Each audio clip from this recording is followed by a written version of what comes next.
Hello everyone, সবাইকে স্বাগতম আজকের ক্লাসে। আজকে আমরা আইসিটি দ্বিতীয় অধ্যায়ের উপর নতুন একটি লেকচার শুরু করব। অধ্যায়টি হলো কমিউনিকেশন সিস্টেমস ও নেটওয়ার্কিং। আজকে আমরা মূলত ডেটা ট্রান্সমিশন মেথড এবং ব্যান্ডউইথ এই দুটো টপিকের উপর বিস্তারিতভাবে আলোচনা করব। তোমাদের সাথে থাকছি আমি তাইব বিন আলম তাসিম। চলো তাহলে আমরা শুরু করতে পারি। প্রথমেই আমরা কমিউনিকেশন সিস্টেমস নিয়ে কিছু ধারণা দিব। সভ্যতার শুরু থেকেই মানুষ বিভিন্ন প্রয়োজনের তাগিদে পরস্পরের সাথে ভাব বিনিময়ের জন্য যোগাযোগ করেছে। এ থেকেই মূলত যোগাযোগের ধারণাটি এসেছে। পূর্বে মানুষ সাধারণত পরস্পরের ভিতরে যোগাযোগ করার জন্য চিঠি বিনিময় করত। তার পরবর্তীতে প্রযুক্তির উন্নতি ঘটার ফলে টেলিফোন, টেলিগ্রাফ আসলো এবং বর্তমানে ইন্টারনেটের বদৌলতে পরস্পরের ভিতরে যোগাযোগ করা আরো অনেক সহজ হয়ে গেছে। আমরা এত ব্যাখ্যায় যাব না। আমরা প্রথমেই কমিউনিকেশন সিস্টেমস এর যে সংজ্ঞাটা সেটা আগে আমরা লিখে নিব।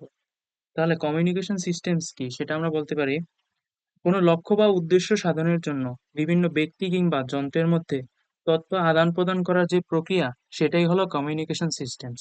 তাহলে আমরা লিখতে পারি কোনো লক্ষ্য বা উদ্দেশ্য সাধনের জন্য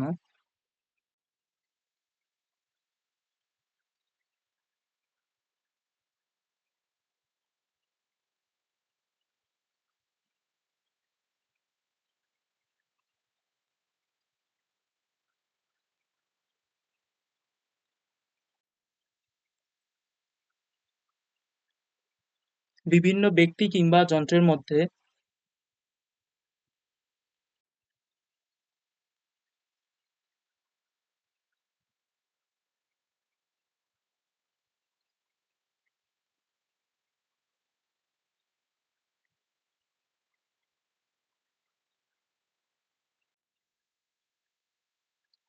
তথ্য আদান প্রদানের যে কোনো তথ্য আদান প্রদানের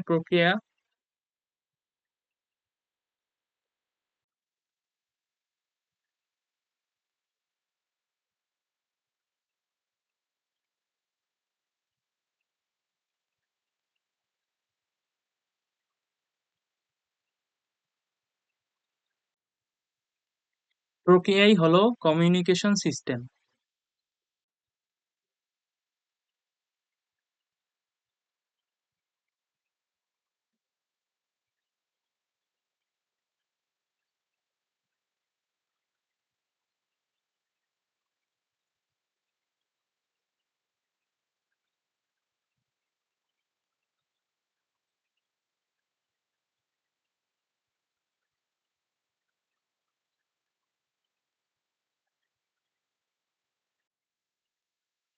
তাহলে কমিউনিকেশন সিস্টেম কি আশা করি আমরা সকলে বুঝতে পেরেছি।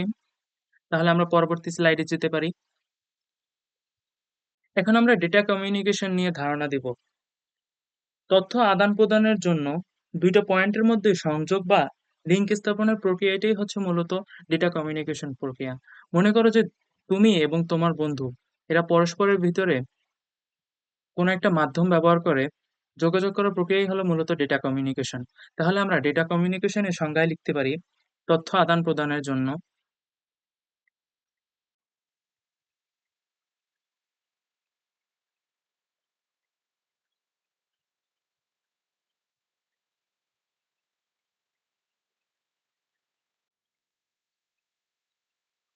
দুটি পয়েন্টের মধ্যে সংযোগ বা লিঙ্ক স্থাপনের প্রক্রিয়া।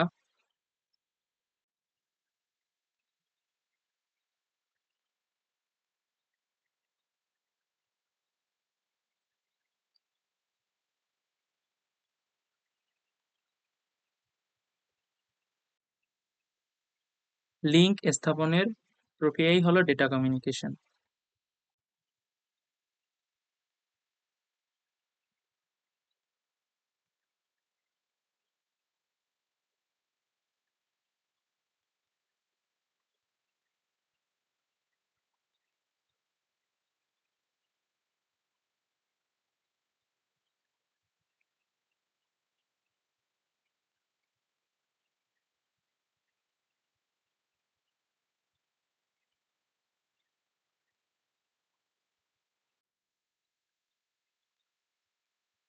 এখন দেখো, আমরা এই সংজ্ঞার ভিতরে বলেছি যে দুটি পয়েন্টের ভিতরে সংযোগ। এখন দুটি পয়েন্ট বলতে মূলত কি বোঝানো হয়েছে? দুটি পয়েন্ট বলতে মূলত বোঝানো হয়েছে যে সেন্ডার বা প্রেরক এবং হচ্ছে প্রাপক বা রিসিভার,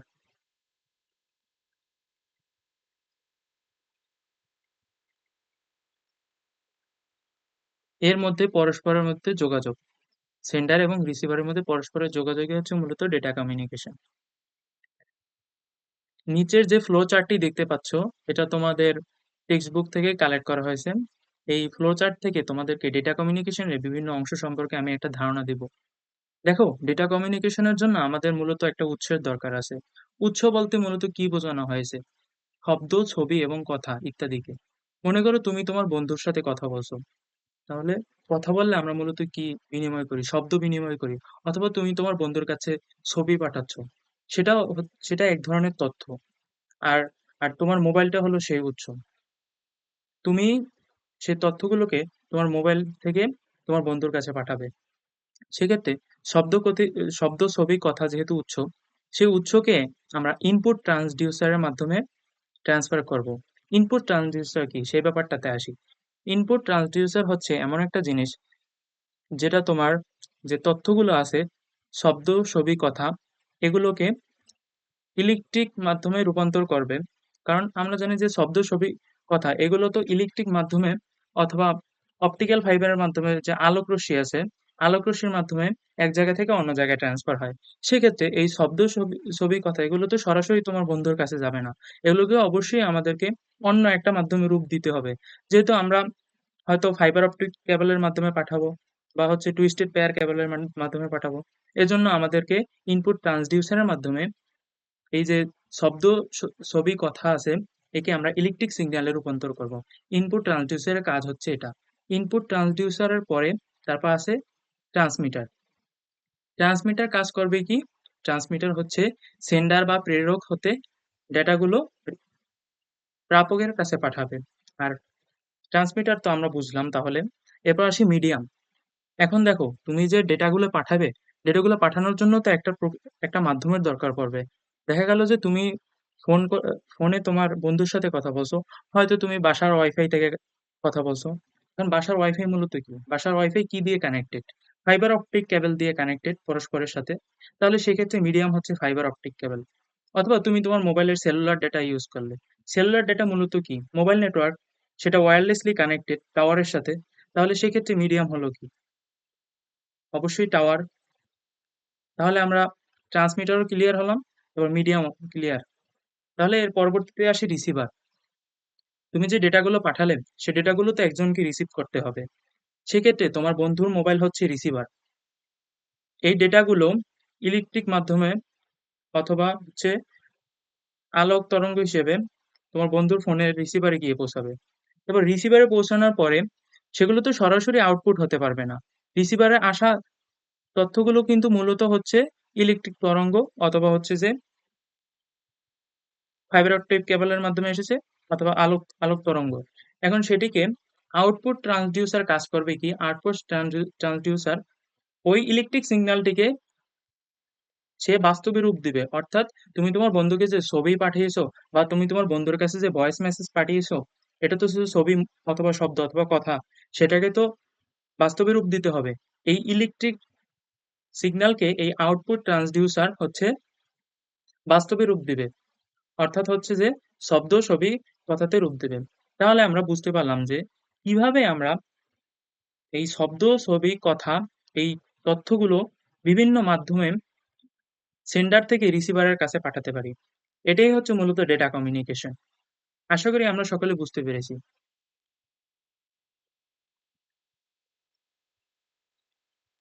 এরপর সব থেকে ইন্টারেস্টিং টপিকে আসি, ব্যান্ডউইথ।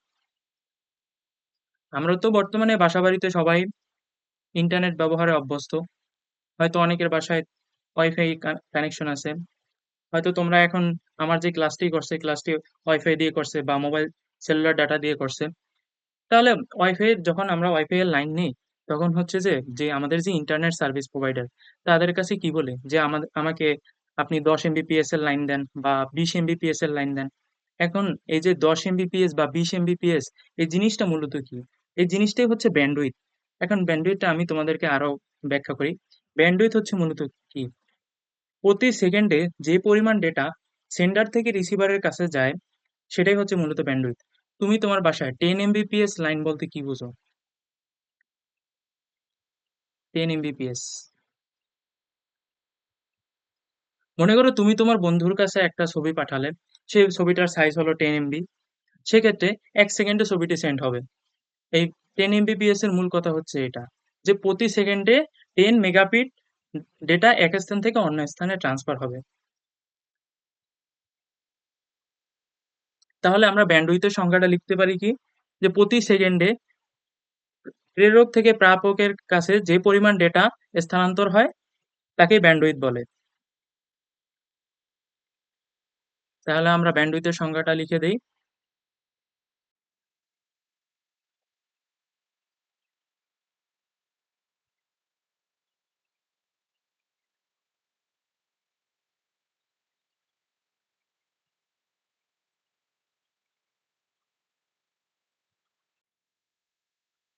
প্রেরক থেকে প্রাপকের কাছে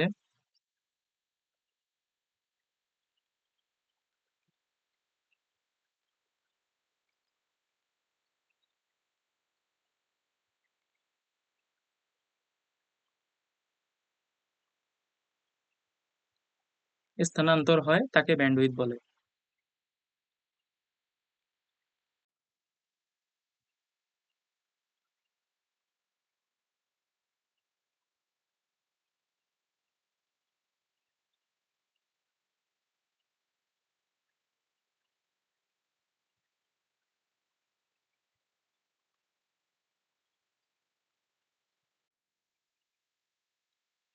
আর আমরা যে এতক্ষণ বললাম যে এই যে ইন্টারনেটের স্পিড, যে 10 এমবিপিএস বা 20 এমবিপিএস এখানে আছে, 65 এমবিপিএস, 32 এমবিপিএস, 15 এমবিপিএস, এখন এমবিপিএস মানে কি? এখন দেখো, ব্যান্ডউইথ মূলত হিসাব করা হয় বিট পার সেকেন্ড এককে। তাহলে আমরা লিখি আগে, ব্যান্ডউইথ হিসাব করা হয়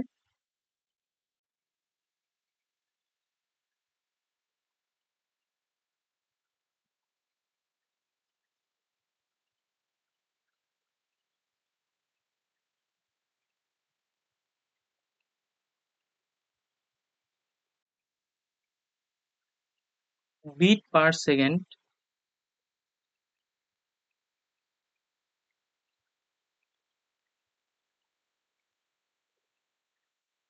বিপিএস এককে।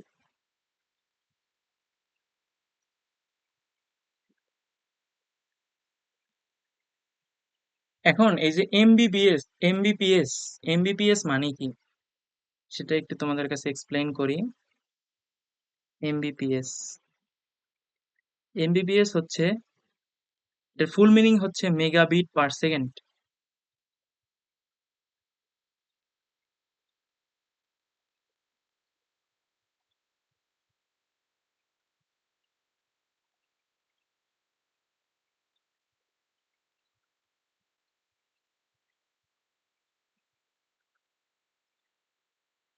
মেগাবিট পার সেকেন্ড, এটার মানে হচ্ছে প্রতি সেকেন্ডে 10 লক্ষ বিট বা 1 মিলিয়ন ডেটা এক স্থান থেকে অন্য স্থানে ট্রান্সফার হবে।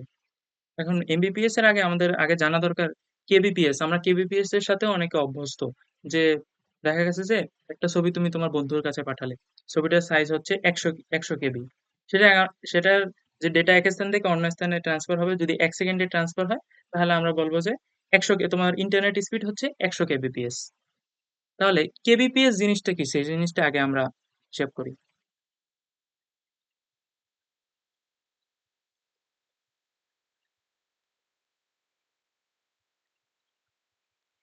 কেবিপিএস হচ্ছে মূলত kilo bit per second.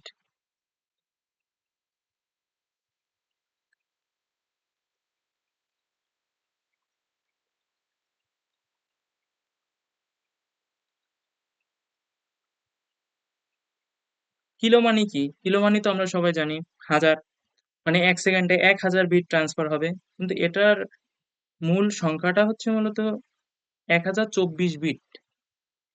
1024 bit, এক সেকেন্ডে 1024 বিট ট্রান্সফার হয় এক স্থান থেকে অন্য স্থানে, অর্থাৎ প্রেরক থেকে গ্রাহকের কাছে। কিন্তু আমরা এখানে 1000ই ধরি, এজন্য এটাকে কিলোবিট পার সেকেন্ড বলা হয়। তারপর আরেকটা জিনিসের সাথে আমরা সবাই অভ্যস্ত, জিবিপিএস। এই যে আমরা যে মোবাইলে সেলুলার ইন্টারনেট কিনি, 2 জিবি 3 জিবি, এই জিবিপিএস হচ্ছে মূলত gigabyte per second, gigabit per second.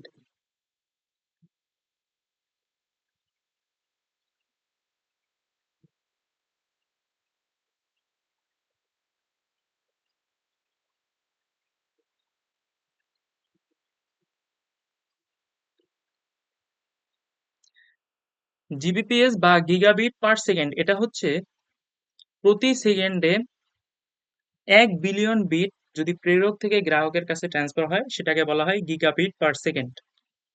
আরেকটা টার্ম আছে টিবিপিএস বা টেরাবিট পার সেকেন্ড, সেটা তেমন ভাবে তোমাদের দরকার নাই। এখন এই জিনিসগুলো আমি তোমাদেরকে আরেকটু এক্সপ্লেন করি। দাঁড়াও কালারটা চেঞ্জ করে নিই। এমবিপিএস হচ্ছে কি, 1 million bit per second, 1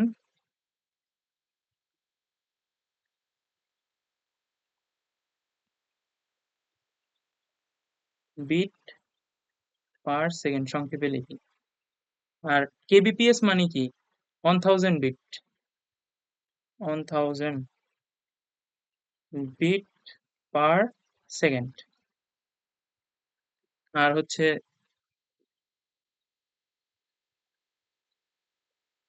Gbps মানে কি, 1 বিলিয়ন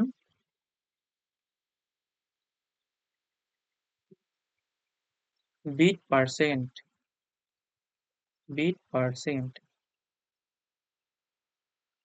আশা করি ব্যান্ডউইথ জিনিসটা কি সেটা আমরা সকলে বুঝতে পেরেছি। ব্যান্ডউইথ হচ্ছে মূলত প্রেরক থেকে গ্রাহকের কাছে প্রতি সেকেন্ডে যে পরিমাণ ডেটা ট্রান্সফার হয়।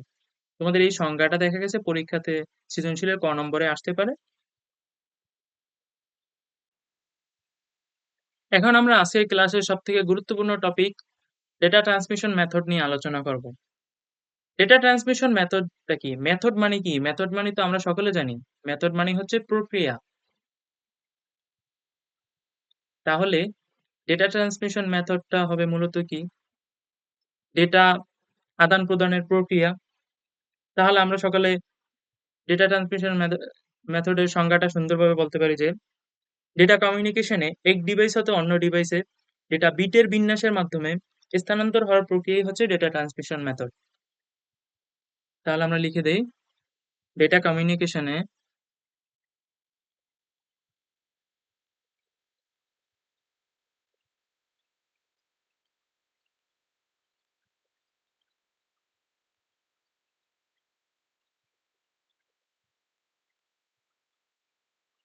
এক ডিভাইস হতে অন্য ডিভাইসে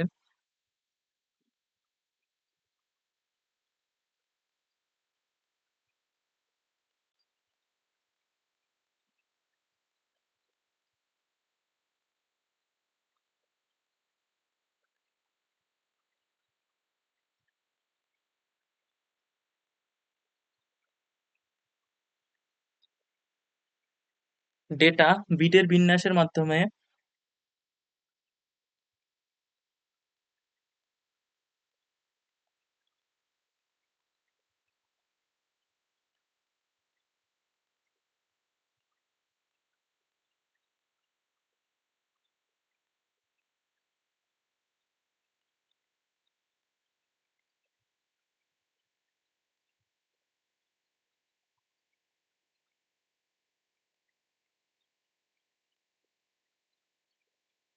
স্থানান্তরের প্রক্রিয়াকেই ডেটা ট্রান্সমিশন মেথড বলে।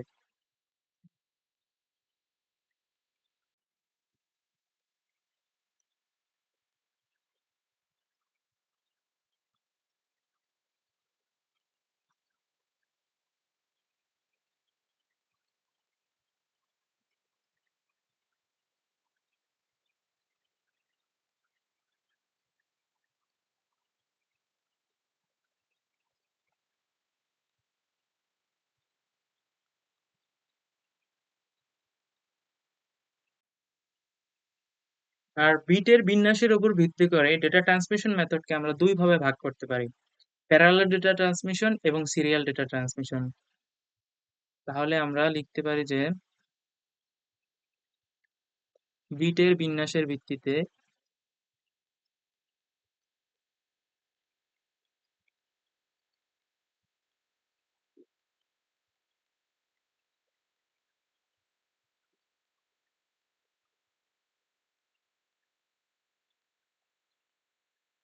ডেটা ট্রান্সমিশন মেথড দুই প্রকার।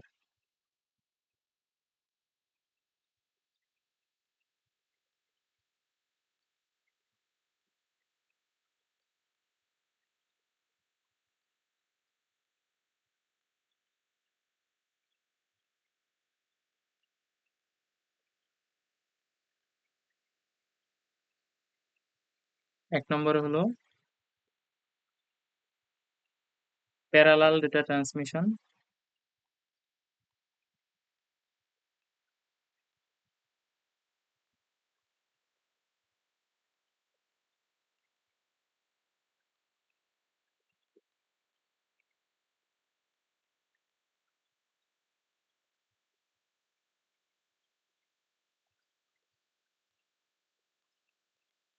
আর 2 নম্বরে হলো সিরিয়াল ডেটা ট্রান্সমিশন।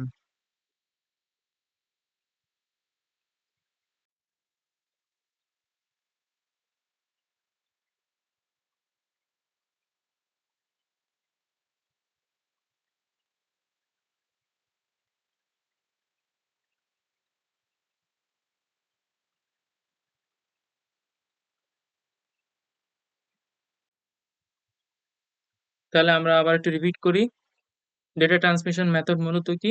মেথড মানে হলো প্রক্রিয়া। তাহলে ডেটা কমিউনিকেশনে এক ডিভাইস হতো অন্য ডিভাইসে ডেটা বিটের বিন্যাসের মাধ্যমে স্থানান্তরের প্রক্রিয়াই হলো ডেটা ট্রান্সমিশন মেথড।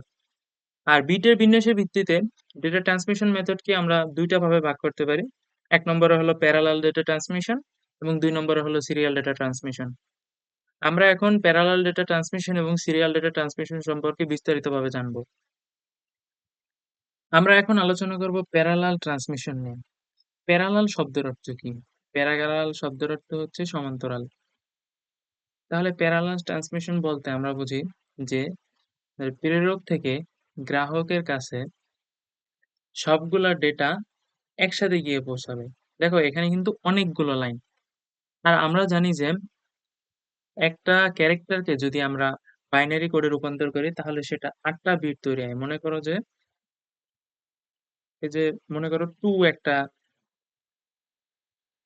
অঙ্ক, ওখানে এটাকে যদি আমরা বাইনারি কোডে এনকোড করি তাহলে হচ্ছে যে এটা 8টা বিটে রূপান্তরিত হবে।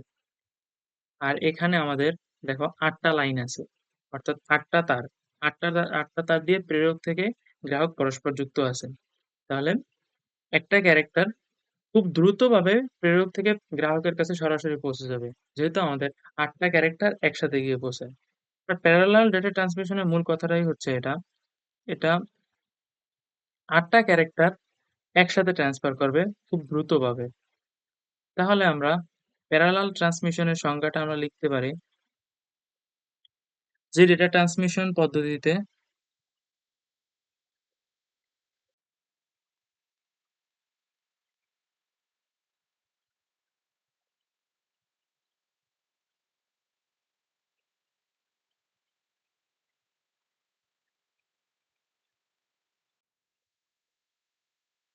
কাছাকাছি অবস্থিত ডিভাইসগুলোর মধ্যে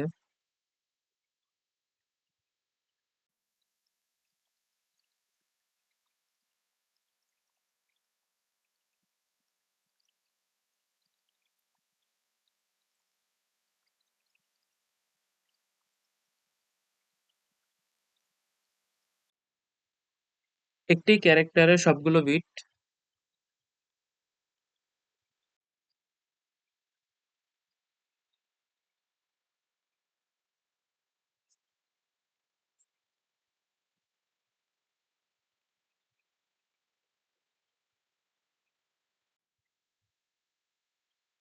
একসাথে সমান্তরালভাবে একই ক্লক পালসে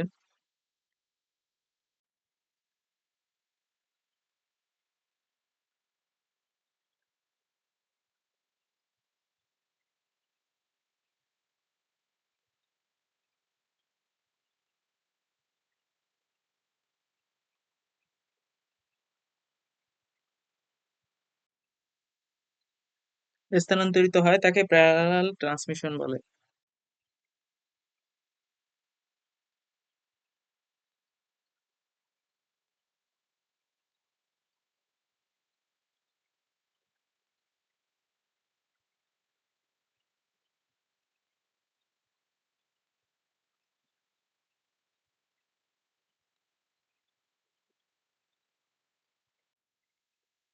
তাহলে আমরা প্যারালাল ডেটা ট্রান্সমিশন বলতে জানলাম কি, কাছাকাছি অবস্থিত ডিভাইসগুলোর মধ্যে একটা ক্যারেক্টারের সবগুলো বিট একসাথে ট্রান্সফার হবে। অর্থাৎ তাহলে প্যারালাল ট্রান্সমিশনের মূল কথাটা হচ্ছে যে এটা অবশ্যই কাছাকাছি অবস্থিত দুইটা ডিভাইসের মধ্যে যোগাযোগ হতে হবে। আর হচ্ছে যে এখানে একটা ক্যারেক্টার, মনে করো যে যেকোনো একটা ক্যারেক্টার, আমরা জানি যে কম্পিউটার শুধুমাত্র 0 আর 1 এই দুইটা অক্ষরই বুঝতে পারে। অর্থাৎ এই দুইটা অক্ষর দিয়ে রূপান্তরিত বাইনারি বিটকে বুঝতে পারে। তাহলে আমরা যদি কোনো একটা ক্যারেক্টারকে বাইনারিতে রূপান্তর করলে, অর্থাৎ একটা ক্যারেক্টারকে রূপান্তর করলে যেহেতু ৮টা বিট তৈরি হয়, ওই ৮টা বিট একসাথে সমান্তরালভাবে একই ক্লক পালসে অর্থাৎ একই টাইমে স্থানান্তরিত হবে। সেটা হচ্ছে মূলত প্যারালাল ট্রান্সমিশন। তাহলে আমরা প্যারালাল ট্রান্সমিশনের কিছু উদাহরণ দিতে পারি।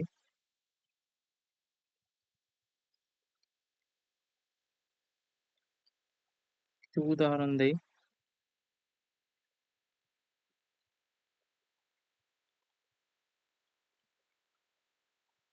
১ নম্বরে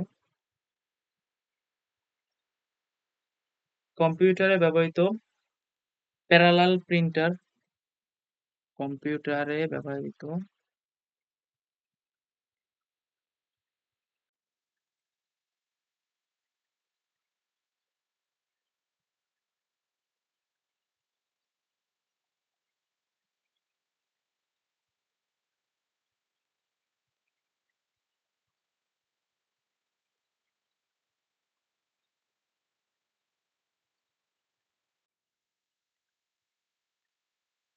আর ২ নম্বরে হলো ভিডিও স্ট্রিমিং।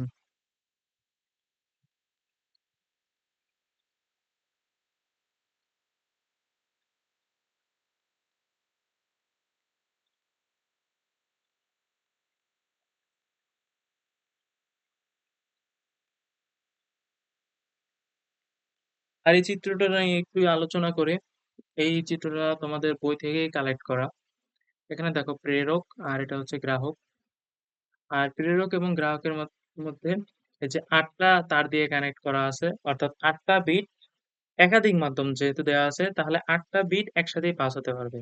কিন্তু এটা শর্ত হচ্ছে যে এর পরস্পরের ভিতরে দূরত্ব কম থাকতে হবে, আর হচ্ছে যে ৮টা তার দিয়ে কানেক্টেড থাকতে হবে। তাহলে সেটা হলো প্যারালাল ট্রান্সমিশন। তাহলে এখন আমরা সিরিয়াল ডেটা ট্রান্সমিশনটা নিয়ে আলোচনা করি। সিরিয়াল ডেটা ট্রান্সমিশন হলো যে ডেটা ট্রান্সমিশন পদ্ধতিতে ক্যারেক্টারের বিটগুলো একসাথে স্থানান্তরিত না হয়, একটার পর একটা স্থানান্তরিত হয়। অর্থাৎ এই যে যেহেতু এই হচ্ছে তোমার প্রেরক আর হলো এই হচ্ছে গ্রাহক। তো প্রেরক থেকে গ্রাহকে আগেরটাতে আমরা যেরকম দেখিয়েছিলাম যে আগেরটাতে ৮টা বিট একসাথে ট্রান্সফার হয়েছে, সিরিয়ালটা ঠিক ওরকমের না। সিরিয়াল ডেটা ট্রান্সমিশনের ক্ষেত্রে একটা একটা করে ট্রান্সফার হবে। প্রথমে প্রেরক থেকে একটা বিট গ্রাহকের কাছে যাবে, তারপর দ্বিতীয় বিট যাবে, তারপর তৃতীয় বিট যাবে। এরকম করে ৮টা বিট পাস হলে তারপর একটা ক্যারেক্টার পাস হবে। তাহলে আমরা এটা সংজ্ঞায় লিখতে পারি যে ডেটা ট্রান্সমিশন পদ্ধতিতে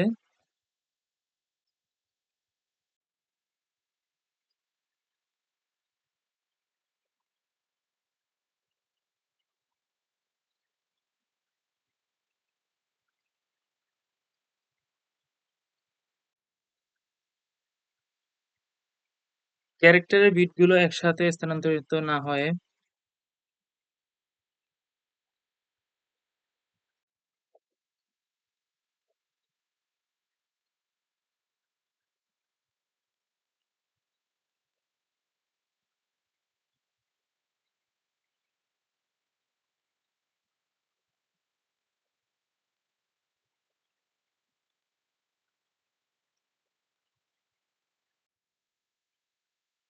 সিরিয়াল বা ধারাবাহিকভাবে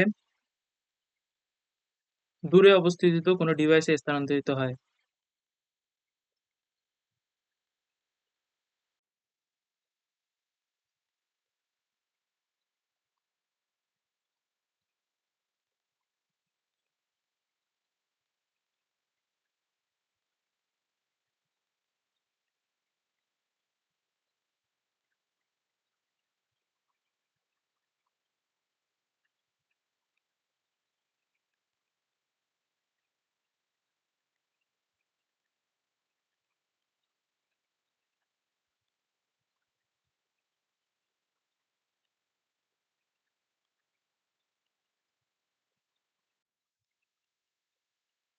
সিরিয়াল ডেটা ট্রান্সমিশন বলে।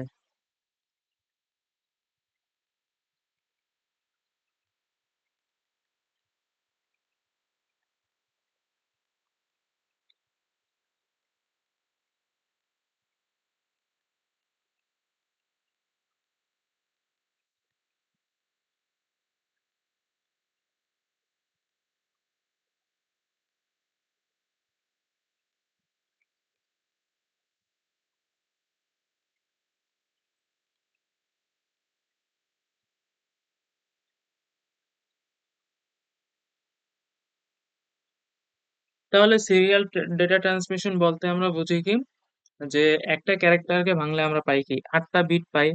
মনে করো যে এ একটা ক্যারেক্টার, এটাকে যদি আমরা বাইনারিতে রূপান্তর করি 8টা বিট পাবো। 8 বিট।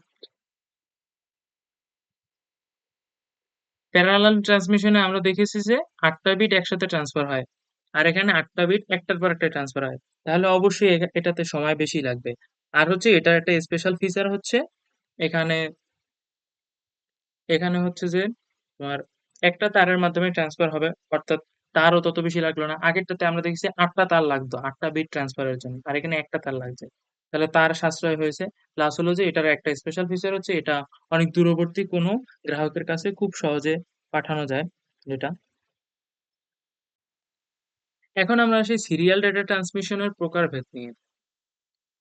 বিট সিঙ্ক্রোনাইজেশনের উপর ভিত্তি করে সিরিয়াল ডেটা ট্রান্সমিশনকে আমরা 3 ভাগে ভাগ করতে পারি। তাহলে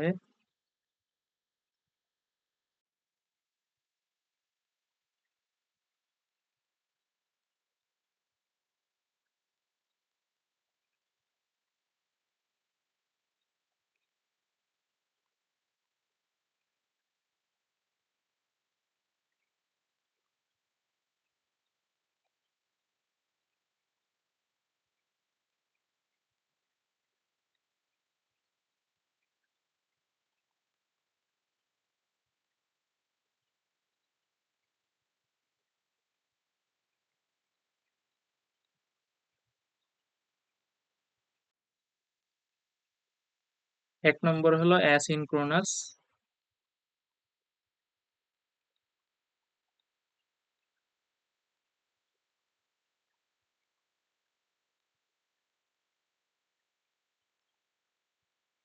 2 নম্বর হলো সিনক্রোনাস।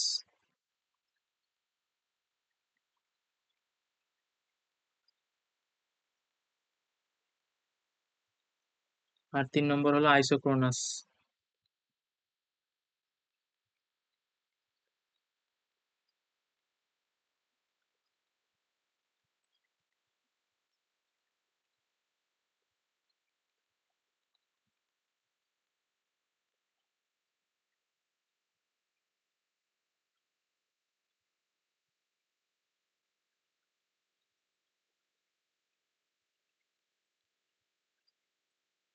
এই তিনটা সম্পর্কে বিস্তারিতভাবে জানার আগে আমরা প্যারালাল ও সিরিয়াল ডেটা ট্রান্সমিশনের কিছু সুবিধা দেখে নেব। প্রথমে প্যারালাল ডেটা ট্রান্সমিশনের সুবিধা।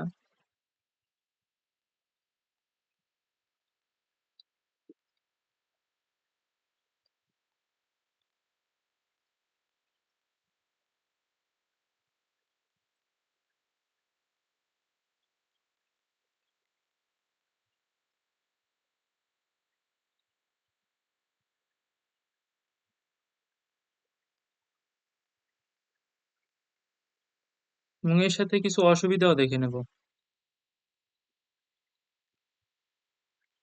প্যারালাল ডেটা ট্রান্সমিশনে আমরা দেখেছি কি, একটা ক্যারেক্টার সরাসরি ট্রান্সফার হয়ে যায়। তাহলে আমরা এর সুবিধা হচ্ছে যে ডেটা ক্যারেক্টার হিসেবে ট্রান্সফার হয়। আর সিরিয়াল ডেটা ট্রান্সমিশনে কিন্তু ডেটা বিট আকারে ট্রান্সফার হয়, অর্থাৎ একটা একটা করে বিট ট্রান্সফার হয়, আর ওখানে সরাসরি ক্যারেক্টার ট্রান্সফার হয়। তাহলে সুবিধা 1 নম্বরে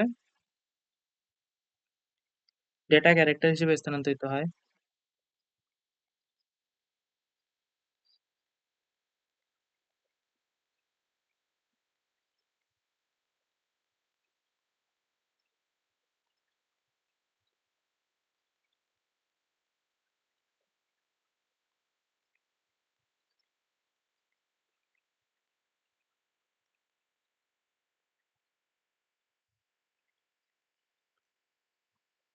দুই নম্বরে হচ্ছে ডেটা দ্রুত স্থানান্তরিত হয়।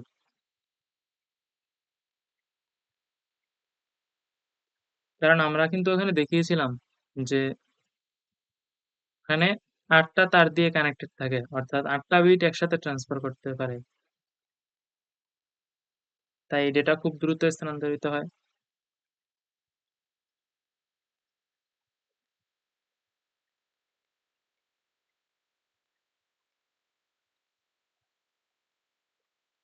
এখন কিছু অসুবিধাও দেখে নেব।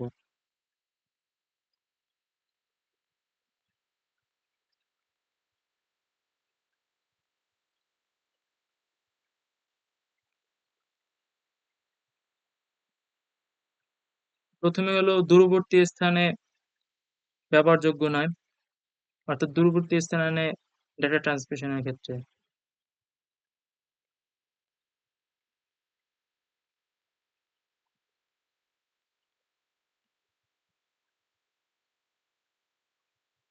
দূরবর্তী স্থানের জন্য ব্যবহারযোগ্য নয়।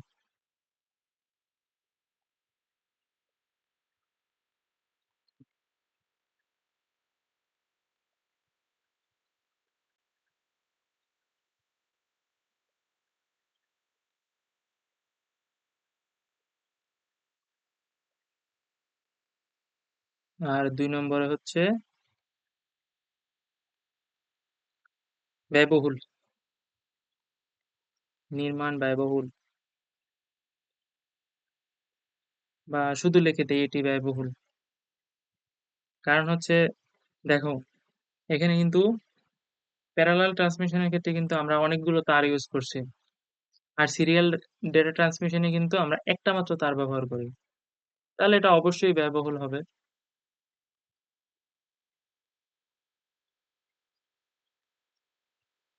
এখন আমরা সিরিয়াল ডেটা ট্রান্সমিশনের কিছু সুবিধা অসুবিধা দেখি।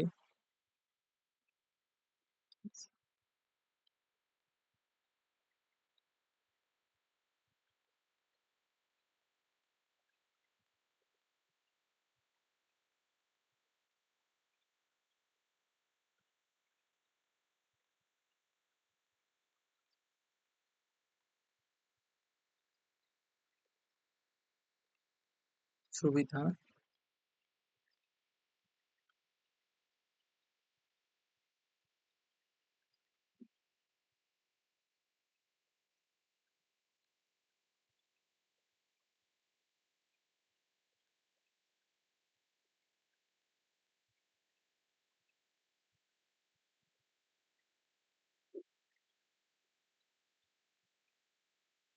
নির্মাণ খরচ কম।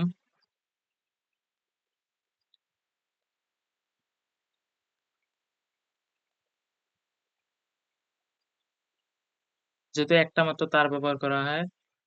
আর ২ নম্বরে হলো যে দূরবর্তী স্থানে ডেটা পাঠাতে সক্ষম। দূরবর্তী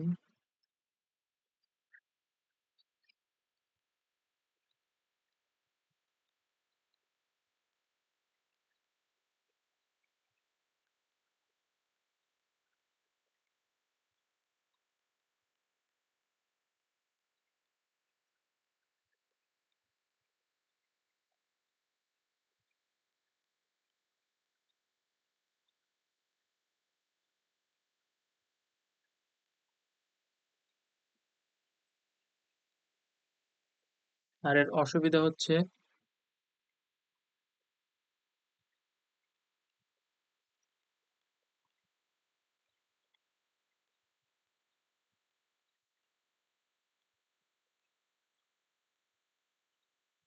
ট্রান্সমিশন ধীরগতি সম্পন্ন।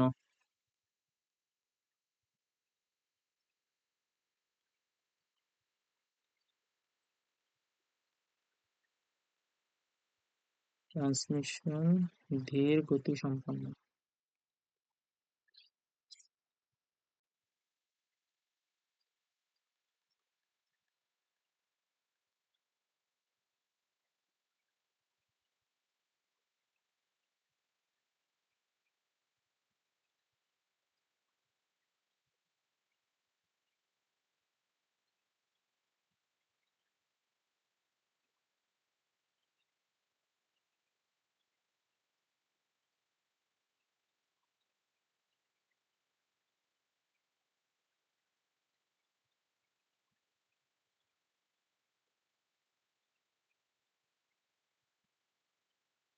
তো এখন আমরা আলোচনা করব অ্যাসিঙ্ক্রোনাস ডেটা ট্রান্সমিশন মেথড নিয়ে।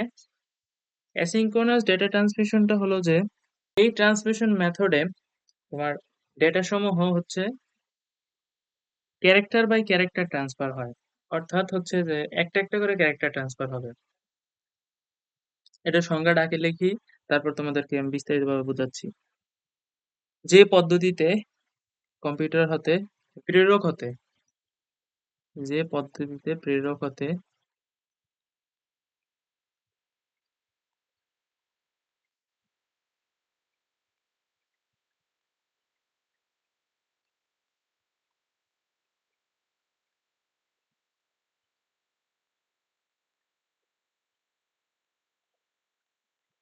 প্রাপকের কাছে ডেটা সমূহ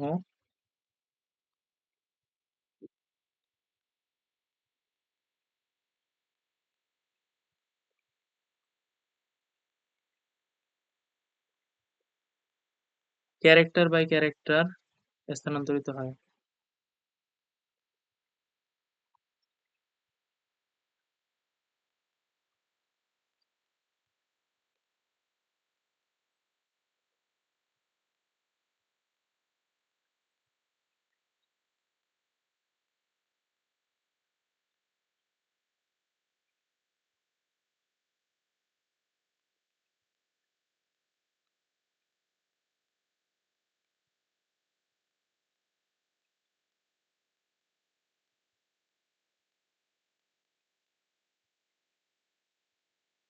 তাকে অ্যাসিঙ্ক্রোনাস ডেটা ট্রান্সমিশন বলে।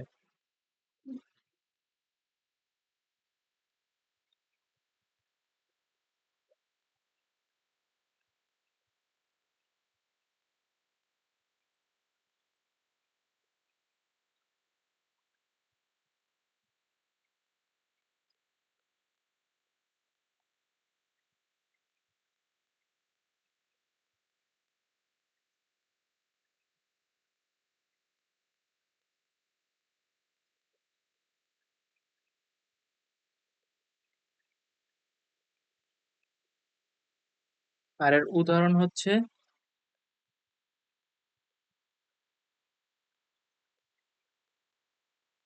কিবোর্ড এবং মাউস।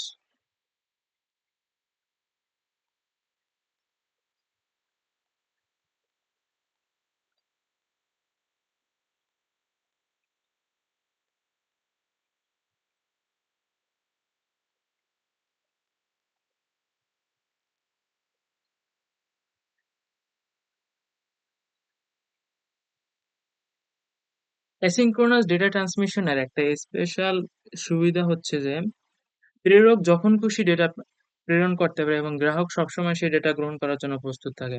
অর্থাৎ এইটা মনে করো যে প্রেরক প্রেরক যখন ইচ্ছা তখন ডেটা পাঠাইতে পারবে এবং হচ্ছে প্রাপক তখন ডেটা গ্রহণ করতে পারবে। আর হচ্ছে এই চারটা একটু তোমাদেরকে আগে বুঝিয়ে নিই, এই চারটা তোমাদের বই থেকেই কালেক্ট করা। দেখো, এখানে কিন্তু ডেটা সমূহ ক্যারেক্টার বাই ক্যারেক্টার ট্রান্সফার হয়েছে, ক্যারেক্টার বাই ক্যারেক্টার। আর আমরা আগের একটা স্লাইডে আমরা দেখিয়েছিলাম যে একটা ক্যারেক্টার কি কিভাবে প্রকাশ করে। বাইনারি বিটের মাধ্যমে যদি আমরা একটা ক্যারেক্টারকে প্রকাশ করি তাহলে হচ্ছে টোটাল 8টা বিট তৈরি হয়। এখানে দেখো, এখানে কিন্তু টোটাল 8টা বিট আছে। তাহলে এইটা হচ্ছে পুরো একটা ক্যারেক্টার। আর এই যে এই যে দুই প্রান্তে যে অংশ দুইটি দেখতে পাচ্ছ, এই দুটি হচ্ছে এই পাশের অংশটা হচ্ছে স্টার্ট বিট। এই যে এই পাশে যে জিরোটা দেখতে পাচ্ছ এটা হচ্ছে স্টার্ট বিট। এটা জিরো বা অন যেটাই হতে পারে। আর হচ্ছে এই যে এই অংশটা দেখতে পাচ্ছ এটা হচ্ছে স্টপ বিট। এখন তোমাদের মনে প্রশ্ন থাকতে পারে যে স্টপ বিট আর স্টার্ট বিট এদের কাজ কি। আমি ব্যাখ্যা করতেছি। স্টার্ট বিটের কাজ হলো যে প্রথমে এই প্রেরক একটা স্টার্ট বিট পাঠাবে। এই যে আমাদের যে টোটাল যে ক্যারেক্টার আগে একটা স্টার্ট বিট পাঠাবে। স্টার্ট বিট প্রাপকের কাছে পৌঁছালে প্রাপক বুঝতে পারবে যে ডেটা আসা শুরু হয়েছে। তখন সে তার ক্লকটা হচ্ছে যে এই যে প্রেরকের ক্লকের সাথে মিলিয়ে নেবে এবং সেই অনুসারে সে ডেটা গ্রহণ করতে থাকবে। তারপর এই ডেটাটা যখন প্রাপকের কাছে চলে যাবে তখন প্রেরক একটা স্টপ বিট পাঠাবে ওই ডেটার সাথেই। এখানটাতে যেমন দেখতে পাচ্ছ, এটা এই পাশেরটা ডান পাশেরটা হচ্ছে স্টার্ট বিট আর বাম পাশেরটা হচ্ছে স্টপ বিট। যখন আমাদের ডেটা প্রথমে তো স্টার্ট বিট পাঠিয়েছে, স্টার্ট বিট পাঠানোর ফলে প্রাপক বুঝতে পেরেছে যে ডেটা আসা শুরু হয়েছে, তখন সে ডেটা গ্রহণের জন্য নিজের ক্লক পালসও প্রেরকের ক্লক পালসের মতো করে দিয়েছে। তখন সে ডেটা গ্রহণ করা শুরু করেছে এবং যখন ডেটা গ্রহণ করা শেষ, তখন হচ্ছে প্রেরক একটা স্টপ বিট পাঠাবে। ওই স্টপ বিট পেলে প্রাপক বুঝতে পারবে যে ডেটা আসা বন্ধ হয়েছে, তখন সে ডেটা গ্রহণ করাও বন্ধ করে দিবে। এটাই হচ্ছে মূলত স্টার্ট বিট এবং স্টপ বিটের কাজ। আর আমি এখানে বলেছিলাম তোমাদেরকে যে অ্যাসিঙ্ক্রোনাস ডেটা ট্রান্সমিশনের একটা বিশেষ সুবিধা হলো যে তুমি এর ভিতরে যে কোনো সময় টাইম, মানে এর ভিতরে এক একটা ডেটা পাঠানোর পরে যে পরবর্তী ডেটাটা পাঠাবে ওর মধ্যে যে টাইম ইন্টারভেলটা, ওই ইন্টারভেলটা নির্ধারিত না।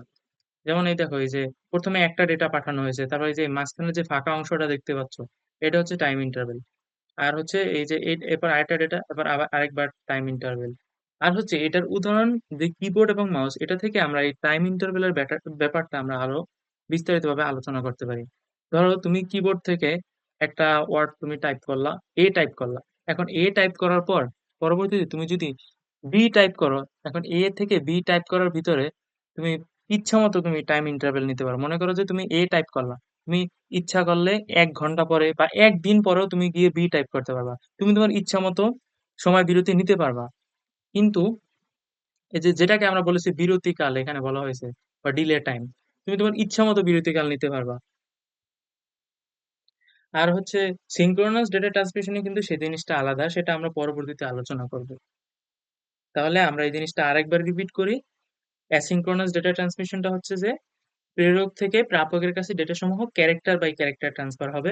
ক্যারেক্টার বাই ক্যারেক্টার বলতে আমরা তো এই জিনিসটা বুঝেছি যে একটা ক্যারেক্টারকে যদি আমরা বাইনারি বিটে রূপান্তর করি তাহলে 8টা বিট হয়।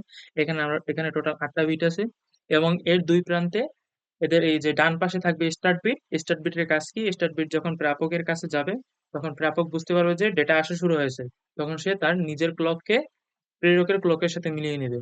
এবং স্টপ বিট, লাস্টে থাকবে স্টপ বিট। স্টপ বিটের কাজ কি? স্টপ বিট আসলে প্রাপক বুঝতে পারবে যে ডেটা আসা বন্ধ হয়েছে, তখন সে ডেটা গ্রহণ করা বন্ধ করে দিবে।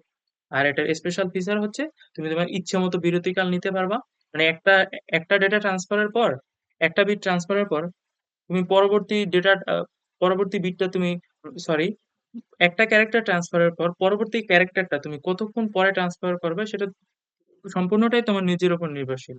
সেটা তুমি ইচ্ছা মতো বিরতিকালটা নিতে পারবা। এটা হচ্ছে অ্যাসিঙ্ক্রোনাস ডেটা ট্রান্সমিশনের বৈশিষ্ট্য। আশা করি আমরা সকলে বুঝতে পেরেছি। এখন অ্যাসিঙ্ক্রোনাস ডেটা ট্রান্সমিশনের কিছু সুবিধা এবং অসুবিধা নিয়ে আমরা এখন আলোচনা করব। আমরা সুবিধা লিখি, সুবিধা।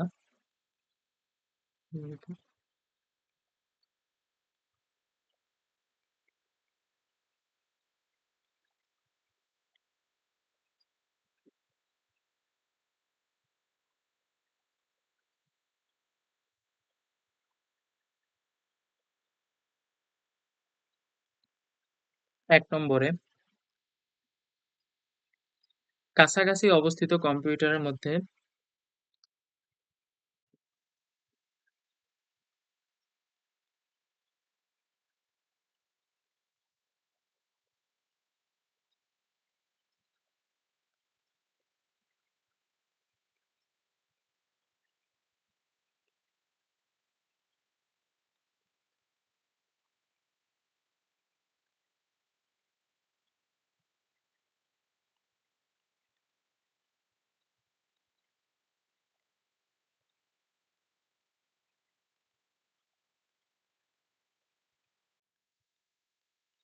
যোগাযোগের জন্য এই মাধ্যম খুবই উপযোগী।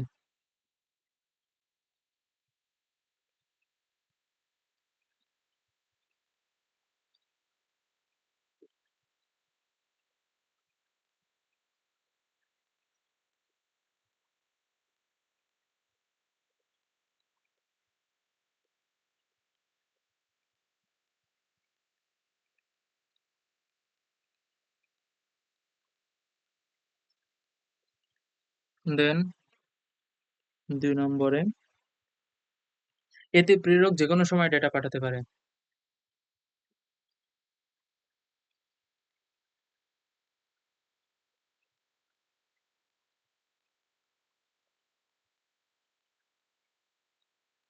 এই সুবিধা অসুবিধাগুলো কিন্তু গুরুত্বপূর্ণ। এগুলো তোমাদের দেখা গেছে যে তোমাদের যখন সৃজনশীল প্রশ্ন আসে তখন এই অংশ থেকে সৃজনশীল প্রশ্নের গ নম্বর এবং ঘ নম্বরে আসে। মাঝে, মাঝে অ্যাসিঙ্ক্রোনাস বা অ্যাসিঙ্ক্রোনাস এবং সিঙ্ক্রোনাস ডেটা ট্রান্সমিশনের ভিতরে পার্থক্য লিখতে বলে।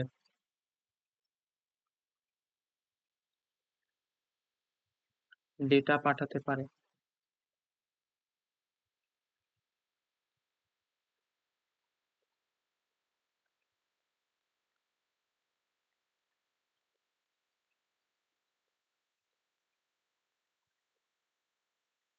আর প্রেরকের কোনো প্রাইমারি স্টোরেজের প্রয়োজন হয় না।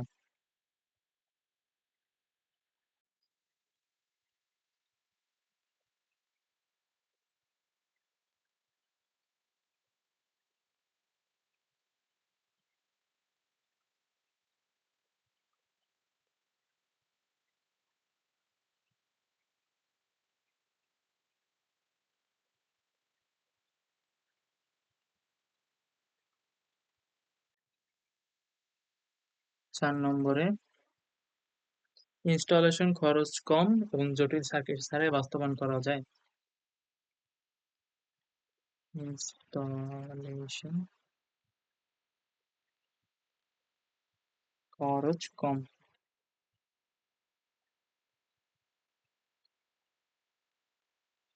এবং জটিল সার্কিট ছাড়াই স্থাপন করা যায়।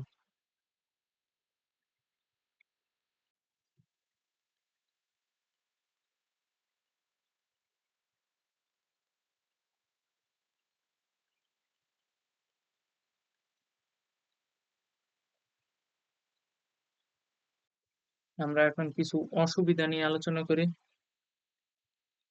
অসুবিধা।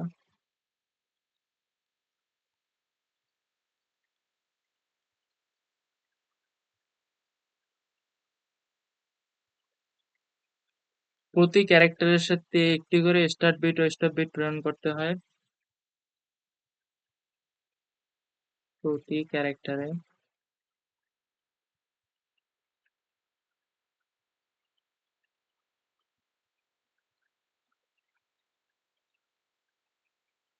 স্টার্ট বিট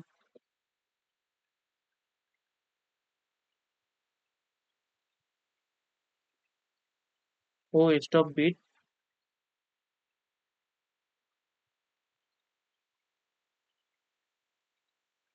প্রেরণ করতে হয়।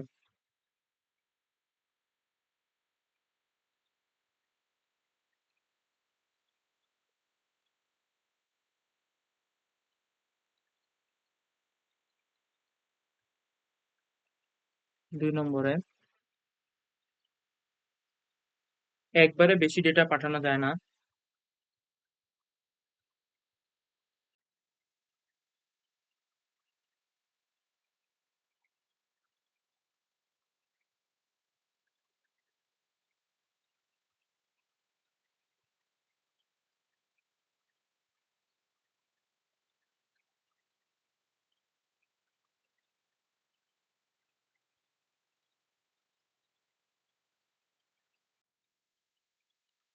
৩ নম্বরে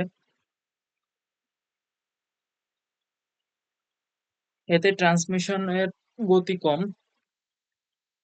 এতে ট্রান্সমিশন গতি কম।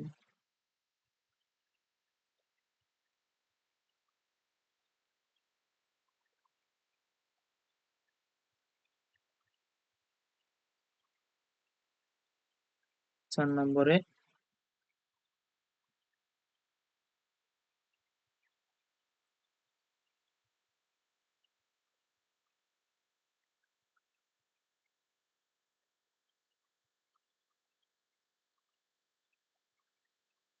এতে অতিরিক্ত বিট ব্যবহার করা হয় বলে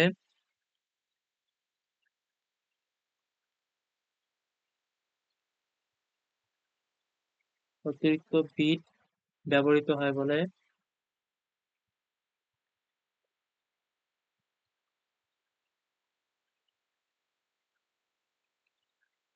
সিঙ্ক্রোনাস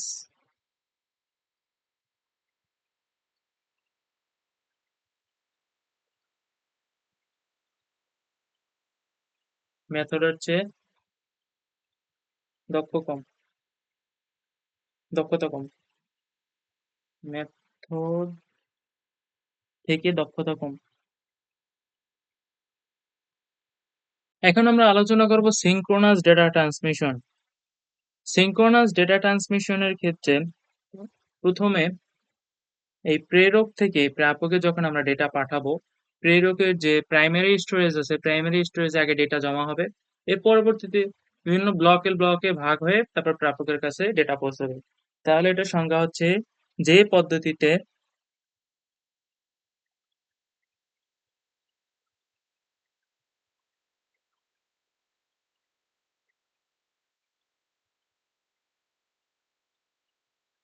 প্রথমে প্রেরক স্টেশনের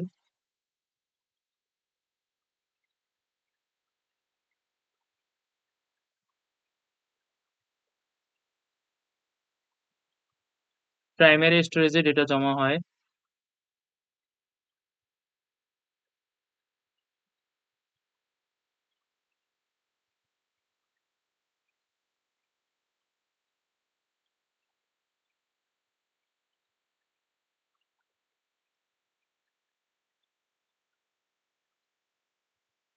এরপর ব্লক আকারে ভাগ হয়ে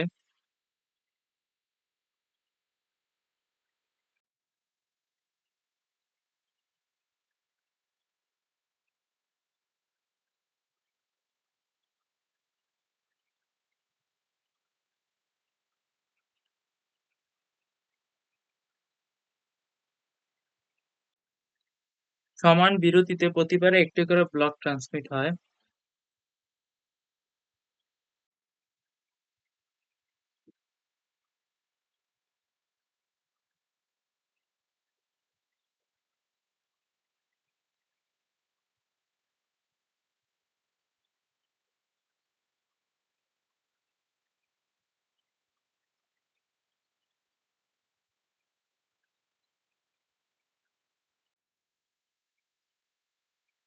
তাকে সিঙ্ক্রোনাস ট্রান্সমিশন বলে।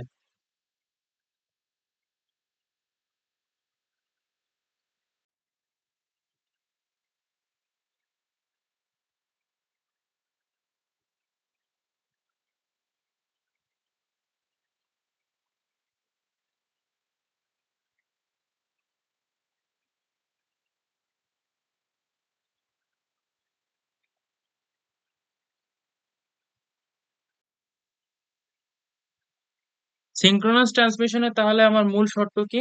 মূল শর্ত হচ্ছে যে ডেটা প্রথমে প্রাইমারি স্টোরেজে রিজার্ভ হবে এবং প্রাইমারি স্টোরেজ থেকে ব্লক আকারে ভাগ হয়ে মানে সমান সময় বিরতিতে প্রতিবার একটা করে ব্লক ট্রান্সমিট হবে। দেখো, এ হলো প্রেরক এবং এ হচ্ছে প্রাপক। আর এখানে দেখো, প্রতিটা ক্যারেক্টার একটা একটা ব্লকে ভাগ করা। এই একটা ব্লক, তারপর এই একটা ব্লক, এরকম ব্লকে ভাগ করা এবং প্রতিটি ব্লকে কয়টা করে বিট আছে? 8টা করে বিট আছে, কারণ একটা ক্যারেক্টারকে আমরা ইন্ডিকেট করার জন্য 8টা বিট ইউজ করি। এজন্য প্রথমেই আমাদের যে প্রেরক আছে, আমরা যখন এক জায়গা থেকে অন্য জায়গায় ডেটা পাঠাবো সিঙ্ক্রোনাস ডেটা ট্রান্সমিশন পদ্ধতিতে, সেক্ষেত্রে প্রথমে প্রেরকের প্রাথমিক স্টোরেজ আছে, অর্থাৎ যে কম্পিউটারে যে আমরা টেম্পোরারি মেমোরি বলি বা ক্যাশ মেমোরি, সেখানে এসে জমা হবে এবং এর পরবর্তীতে এরকম এক একটা ব্লক বিভক্ত হবে ক্যারেক্টার গুলো। ব্লকে বিভক্ত হওয়ার পরে তারপর হচ্ছে একটা একটা করে ট্রান্সফার হবে।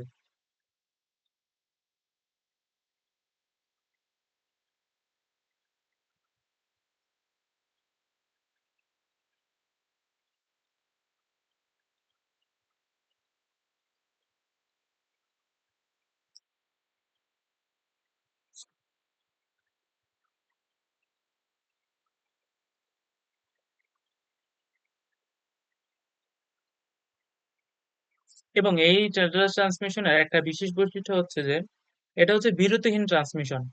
বিরতিহীন ভাবে যখন প্রেরক ডেটা পাঠাইতেছে, তখন হলো যে সে ডেটা কন্টিনিউয়াসলি পাঠাতেই থাকবে।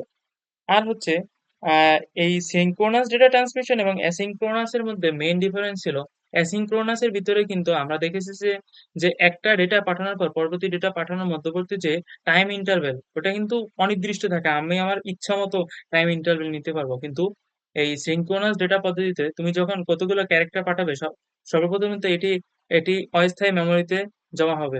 অস্থায়ী মেমোরিতে জমা হওয়ার পর অর্থাৎ প্রাইমারি স্টোরেজে জমা হওয়ার পর তারপর হচ্ছে ব্লক আকারে ভাগ হবে এবং এই যে প্রতিটা ব্লকের ভিতরে কিন্তু একটা নির্দিষ্ট টাইম ইন্টারভেল থাকবে।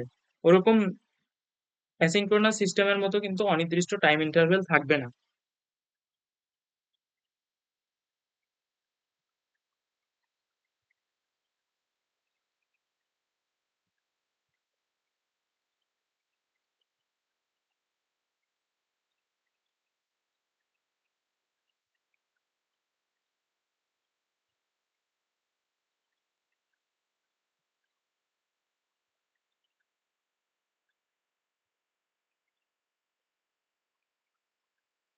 আর আমরা এখানে অ্যাসিঙ্ক্রোনাস এবং সিঙ্ক্রোনাস এর ভিতরে আরো একটা ডিফারেন্স দেখতে পাই। অ্যাসিঙ্ক্রোনাস সিস্টেমে আমরা দেখিয়েছিলাম কি, আমরা যদি ওই চিত্রটাতে যাই অ্যাসিঙ্ক্রোনাস এর, অ্যাসিঙ্ক্রোনাস এর এখানে দেখিয়েছিলাম যে এখানে কিন্তু স্টার্ট বিট এবং স্টপ বিটের একটা দরকার আছে। কিন্তু আমরা যদি সিঙ্ক্রোনাস সিস্টেমটা দেখি, সিঙ্ক্রোনাস সিস্টেমে কিন্তু কোনো স্টার্ট বিট আর স্টপ বিটের দরকার নাই। অর্থাৎ ডেটা কন্টিনিউয়াসলি যখন আমি পাঠাবো তখন কন্টিনিউয়াসলি প্রেরক থেকে প্রাপকের কাছে যাতে যেতে পারবে, অর্থাৎ অত্যন্ত দ্রুত গতিতে ট্রান্সফার হতে পারবে।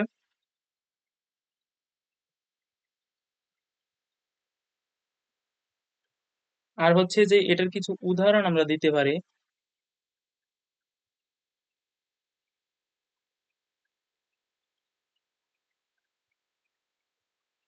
যেমন mobile phone network, TV network ইত্যাদি।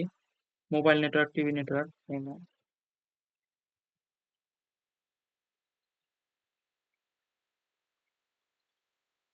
তারপর টিভি নেটওয়ার্ক।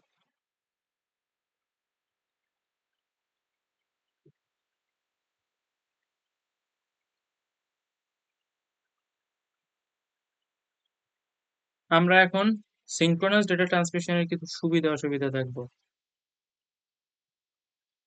সুবিধা,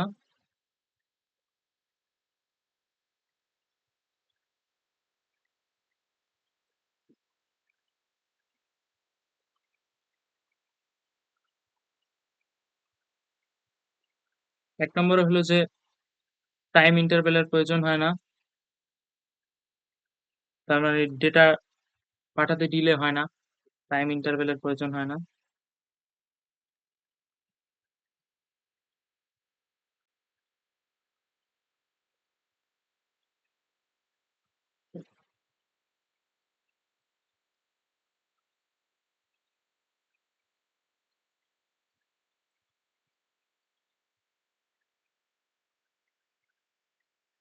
2 নম্বরে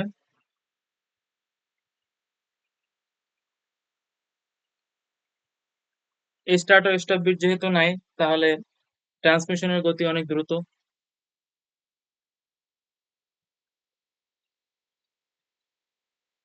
অপেক্ষা করা লাগে না। অর্থাৎ অ্যাসিঙ্ক্রোনাস সিস্টেমে কিন্তু আমরা দেখেছি যে একটা ডেটা পাঠালো, প্রথমে স্টার্ট বিট পাঠালো, তারপর অপেক্ষা করা লাগলো, কিন্তু এখানে কিন্তু স্টার্ট বিট এবং স্টপ বিটের কোনো কাহিনী নেই। সুতরাং এটা খুব দ্রুত ট্রান্সমিশন হতে পারবে, ট্রান্সমিশন গতি দ্রুত।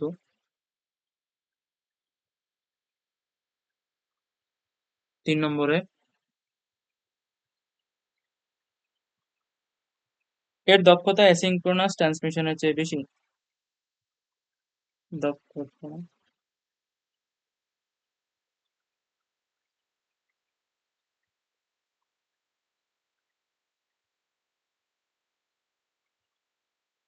তুলনায় বেশি।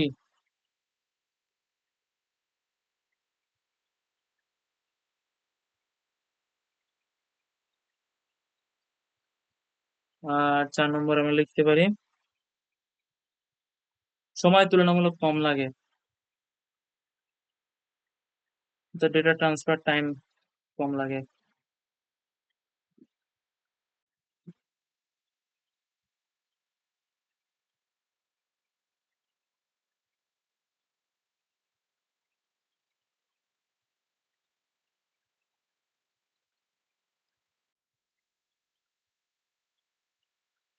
আমরা এখন কিছু অসুবিধা দেখি। সিঙ্ক্রোনাস ডেটা ট্রান্সমিশনের অসুবিধা,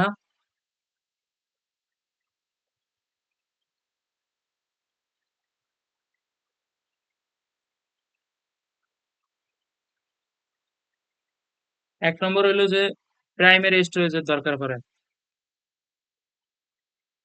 কারণ এক্ষেত্রে কিন্তু প্রথমে ডেটাগুলো একটা প্রাইমারি স্টোরেজে এসে জমা হয়, তার পরবর্তীতে ব্লক আকারে ভাগ হয়ে প্রাপকের কাছে গিয়ে পৌঁছায়।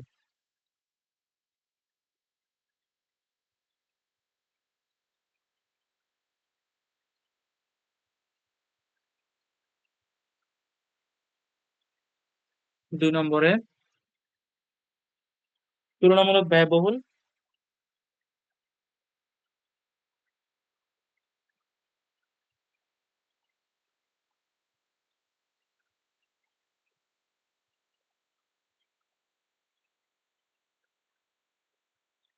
এবং 3 নম্বরে সার্কিট বেশ জটিল।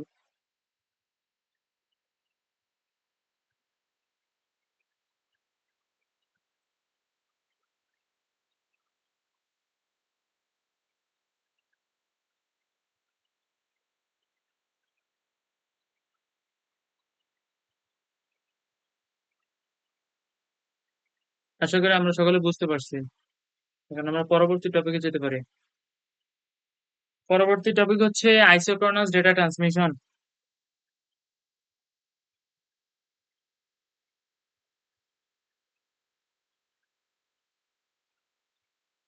আইসোক্রোনাস ডেটা ট্রান্সমিশনটা হচ্ছে মূলত অ্যাসিঙ্ক্রোনাস ডেটা ট্রান্সমিশন এবং সিঙ্ক্রোনাস ডেটা ট্রান্সমিশন পদ্ধতির একটা মিশ্রণ।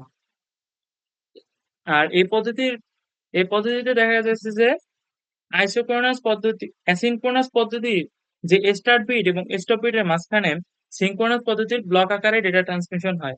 অর্থাৎ আমরা যে সিঙ্ক্রোনাস পদ্ধতিতে দেখেছিলাম, সিঙ্ক্রোনাস পদ্ধতিতে কিন্তু কোনো স্টার্ট বিট ও স্টপ বিট ছিল না, শুধুমাত্র ডেটাগুলো ব্লক আকারে ভাগ ভাগ হয়ে একটার পর একটা ট্রান্সফার হতো।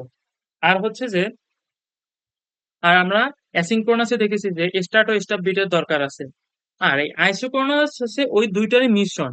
আইসোক্রোনাসের ক্ষেত্রে তোমার এরকম ব্লক আকারে ডেটা থাকবে, এরকম ব্লক আকারে ডেটা থাকবে, কিন্তু এরকম টাইম ইন্টারভেলও থাকবে, দুইটাই থাকবে।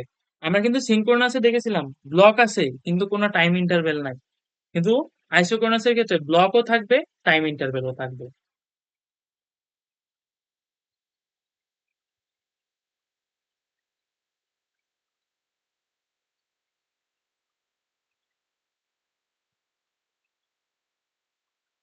তাহলে আমরা এটা সংজ্ঞা লিখতে পারি যে পদ্ধতিতে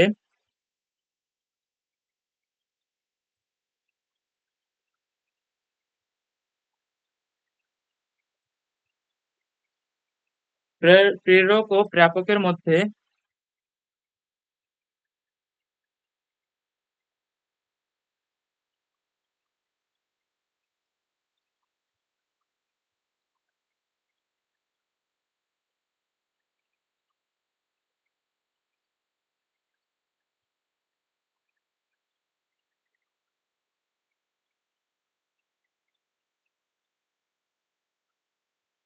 কোনো সময় বিরতি ছাড়া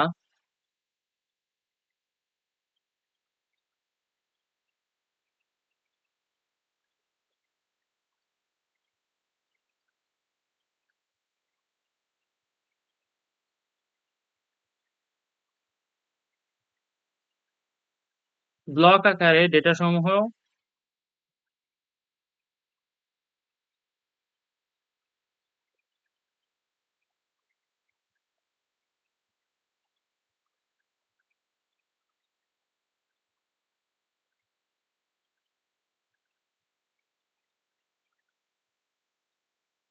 স্টার্ট ও স্টপ বিট সহকারে ট্রান্সফার হয়।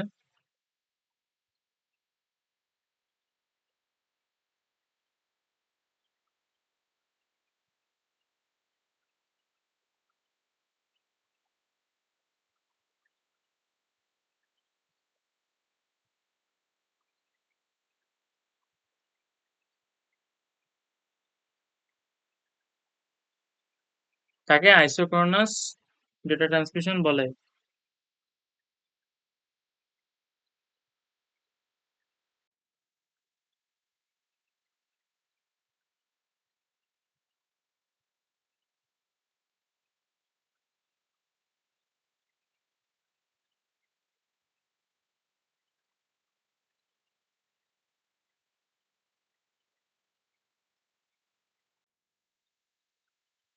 তাহলে আইসোক্রোনাস ডেটা ট্রান্সমিশন মূলত হচ্ছে সিঙ্ক্রোনাস এবং অ্যাসিঙ্ক্রোনাসের একটা মিশ্রণ।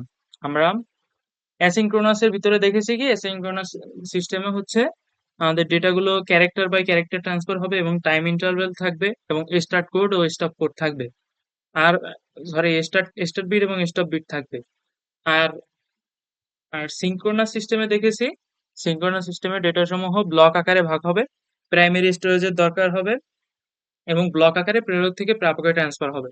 আর আইসোক্রোনাস হচ্ছে দুইটার যেহেতু মিশ্রণ, সেক্ষেত্রে এখানে যে সিঙ্ক্রোনাস সিস্টেমটা আছে, সিঙ্ক্রোনাস সিস্টেমে ব্লক আকারে ডেটা ট্রান্সফার হবে। এই আইসোক্রোনাসেও এই মনে করি যে এটা হচ্ছে সেন্ডার, আমি একটা চিত্র দিয়ে দিই। সেন্ডার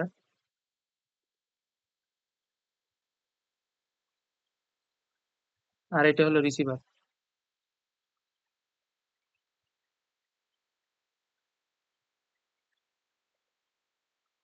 এনাদের ভিতরে ডেটা সমূহ ব্লক আকারে ভাগ হয়ে ট্রান্সফার হবে।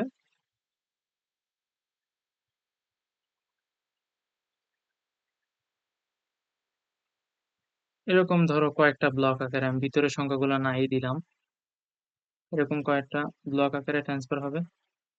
কিন্তু এখানে এরকম স্টার্ট বিট এবং স্টপ বিট দুইটা জিনিস থাকবে। আর এদের ভিতরে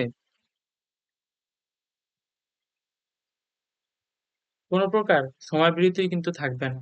স্টার্ট বিট এবং স্টপ বিট থাকবে, প্রত্যেকেরই স্টার্ট বিট এবং স্টপ বিট থাকবে। আমি এগুলা গোল গোল দাগ দিয়ে দিয়ে দিলাম।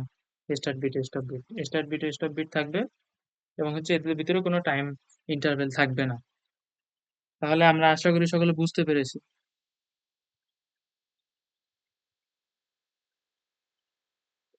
ও, আর হচ্ছে যে এর সাথে কিছু উদাহরণ দিয়ে দেই। এর উদাহরণ হচ্ছে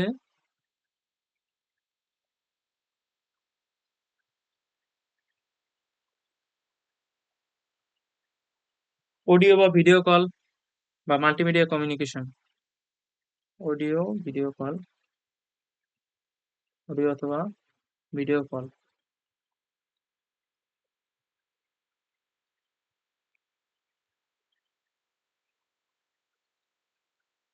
অথবা মাল্টিমিডিয়া কমিউনিকেশন।